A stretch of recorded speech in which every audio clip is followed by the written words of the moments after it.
Picture this, it's 1913, and you're standing in the opulent winter palace of St. Petersburg. Crystal chandeliers cast dancing shadows on marble floors, while outside, millions of peasants toil in conditions that would make your heart stop. This wasn't just wealth inequality, this was a powder keg wrapped in silk and gold, waiting to explode. What I'm about to reveal will shatter everything you thought you knew about Imperial Russia. Behind the glittering facade of the Romanov dynasty lay secrets so explosive, they've been buried for over a century.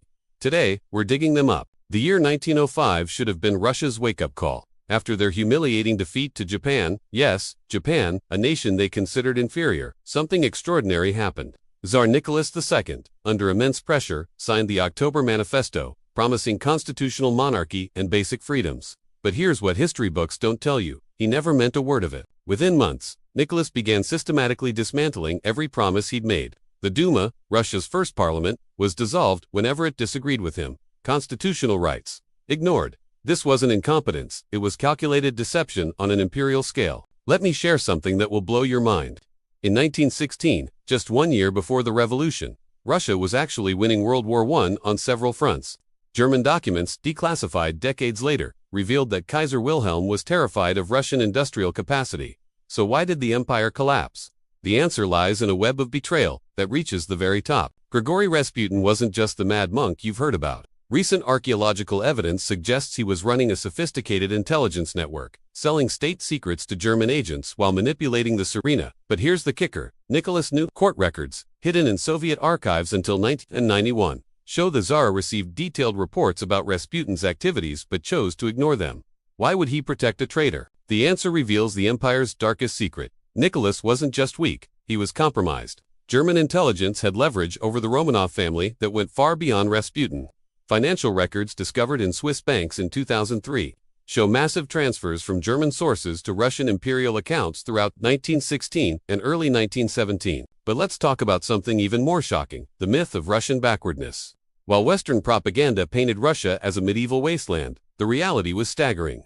By 1914, Russia had the world's second-largest railway network, spanning 70,000 kilometers. St. Petersburg had electric streetcars before most European capitals. Russian engineers were pioneering aviation. Igor Sikorsky, the helicopter inventor, was designing multi-engine aircraft in 19... Here's a statistic that will floor you. Between 1890 and 1914, Russian industrial output grew by 400%.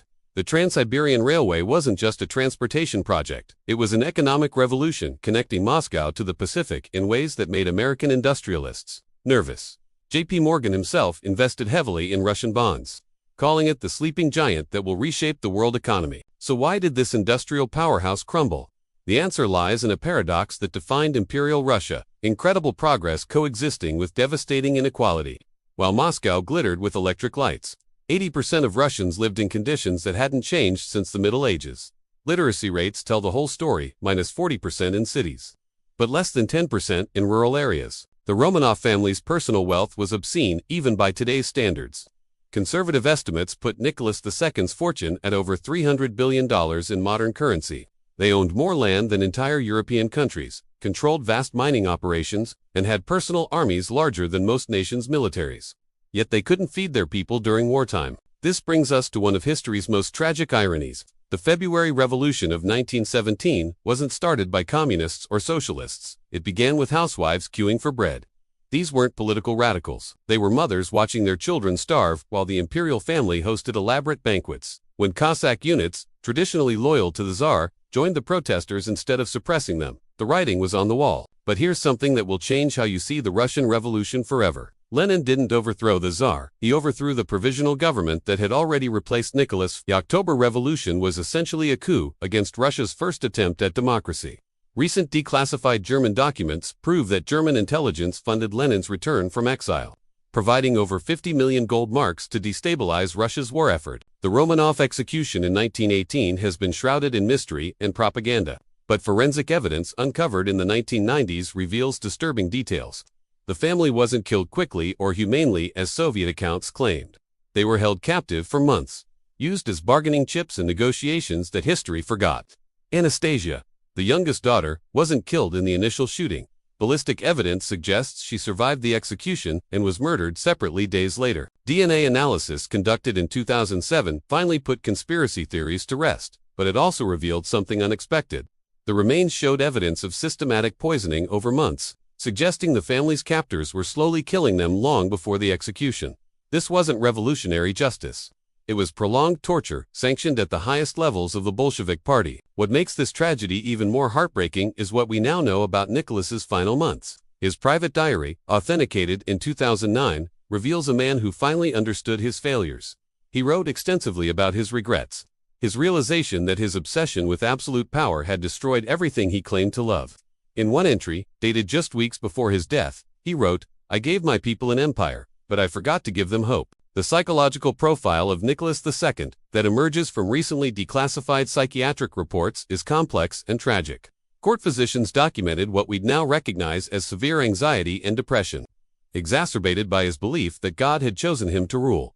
This wasn't just arrogance, it was a delusion that prevented him from making rational decisions when his empire needed leadership most. Let's examine the human cost of imperial pride. The 1904 to 1905 war with Japan killed over 400,000 Russians, but the real tragedy was how those deaths were covered up. Military censors prevented families from learning their sons had died, sometimes for months. Imagine waiting for letters that would never come, from soldiers already buried in unmarked graves thousands of miles away. World War I was even worse. Russian casualties exceeded 9 million, but official records show systematic underreporting to prevent domestic unrest. Entire regiments were erased from military records after being wiped out in hopeless attacks ordered by incompetent generals. These weren't just statistics. They were sons, fathers, brothers, whose sacrifices were denied even the dignity of acknowledgement. The economic collapse that preceded the revolution reveals another layer of imperial failure. Despite massive natural resources, Russia was importing basic necessities while exporting raw materials at below market prices to pay for the Tsar's luxuries. It's estimated that 40% of Russian wheat production was sold abroad while Russian children starved. This wasn't market economics. It was systematic exploitation of an entire population to fund imperial vanity. Here's something that will make you angry. While Russian soldiers fought with outdated weapons and insufficient supplies, the imperial court spent 12 million rubles on a single celebration in 1913, the Romanov Tercentenary. That's roughly $400 million in today's money, spent on parties while the army lacked basic equipment. French military advisors reported that Russian soldiers were sharing rifles, with some units having one rifle for every 3 men. The technological paradox of Imperial Russia becomes even more striking when we examine specific innovations. Russian scientists were world leaders in chemistry, physics, and engineering. Dmitry Mendeleev created the periodic table. Konstantin Tsiolkovsky designed the theoretical foundations for space travel decades before NASA existed. Yet this scientific brilliance couldn't compensate for political incompetence at the highest levels. Consider this mind-bending fact. In 1914, Russia had more university students per capita than Germany. Russian literacy was improving rapidly in urban areas, with some cities approaching Western European levels.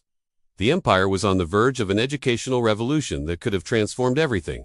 Instead, war and revolution destroyed a generation of potential leaders and innovators. The role of Russian women in the empire's final years deserves special attention because their story has been largely erased from history. Alexandra Kollontai, who would later become the world's first female ambassador, was organizing workers in St. Petersburg years before the revolution.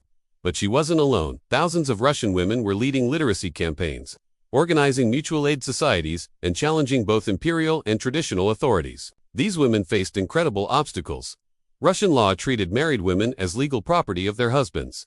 They couldn't own businesses, sign contracts, or even travel without male permission. Yet they built networks of resistance that would prove crucial when the empire finally collapsed.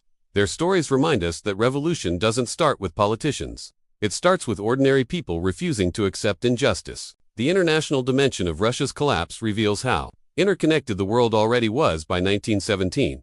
British intelligence knew about Russian revolutionary activities months before they succeeded. French bankers were quietly moving assets out of Russian investments.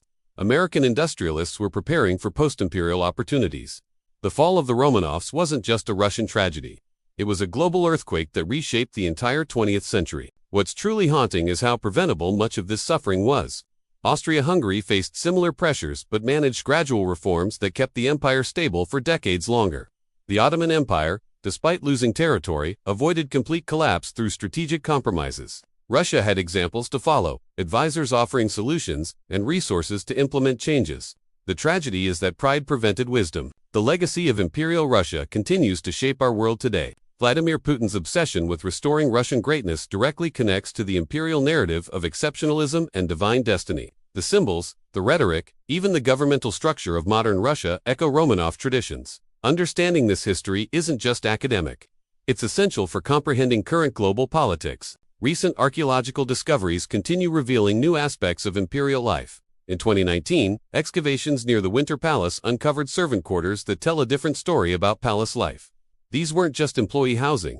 They were overcrowded, unsanitary conditions where hundreds of people lived in poverty while serving imperial luxury just meters away. The contrast was literally built into the architecture. Perhaps the most tragic aspect of the Romanov story is how close they came to survival. Swiss banking records show that if Nicholas had abdicated just 6 months earlier, the family could have escaped with their wealth intact. European royal families were prepared to provide sanctuary. The timing of his decision, too late for reform, too early for effective resistance, sealed their fate. As we wrap up this journey through Imperial Russia's hidden history, I want you to think about the patterns we see repeating throughout time. Concentration of wealth, disconnection from popular suffering, belief in inherent superiority. These aren't uniquely Russian problems. They're human problems that destroy societies when left unchecked. The Romanov Empire wasn't destroyed by outside enemies or inevitable historical forces. It was destroyed by the failure to balance power with responsibility, privilege with justice, pride with humility. These lessons remain relevant because the temptations of power remain constant across cultures and centuries. What do you think about these revelations? Did any of these hidden truths surprise you? How do you see connections between Imperial Russia's mistakes and modern political challenges? I'd love to hear your thoughts in the comments below. Your perspectives often reveal insights I've missed. If stories like this fascinate you, if you want to discover more hidden truths about history that textbooks won't tell you, make sure to subscribe to our channel. We're building a community of truth seekers who aren't satisfied with surface-level narratives. Hit that subscribe button and join us as we uncover the secrets that shaped our world. Remember, history isn't just about the past, it's about understanding the forces that continue shaping our present. The story of Imperial Russia's rise and fall offers lessons we ignore at our own peril. The question isn't whether these patterns will repeat, but whether we'll recognize them in time to choose a different path. Tell us which country or city you're watching from. See you in the next video. Bye.